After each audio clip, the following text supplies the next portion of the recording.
আসসালামু আলাইকুম প্রিয় দর্শক, আমি আছি এই মুহূর্তে বাগেরহাটের শরণখোলা উপজেলায়। এইখানে প্রচুর পরিমাণে শীত পড়তেছে আর শৈত্যপ্রবাহ চলতেছে। আপনারা সবাই এই অবস্থায় সতর্ক থাকবেন, ভালো থাকবেন।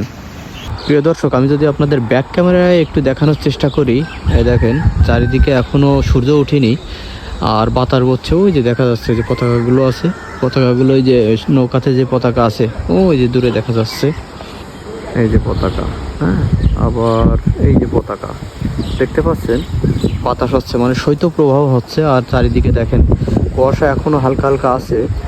আর আপনার সূর্য তো উঠেইনি, অনেক শীত।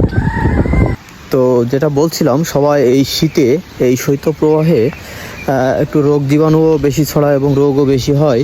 তো আপনারা চেষ্টা করবেন সবাই ঘরের ভিতরে থাকার জন্য, লেপ কাঁথার ভিতরে থাকার জন্য। বাইরে আমরা সামাল দেবো, সমস্যা নেই। আমরা ডিউটি করব বাইরে বা মার্কেটে আমরা যাব, ডিউটি করব, সমস্যা নেই। আর আপনারা সবাই ঘরের ভিতরে থাকবেন, কম্বল লেপের ভিতরে থাকবেন, কারণ বাইরে অনেক শীত, অনেক শৈত্যপ্রবাহ হচ্ছে। তো সবাই ভালো থাকবেন, সুস্থ থাকবেন এবং সাবধানে থাকবেন। আল্লাহ হাফেজ।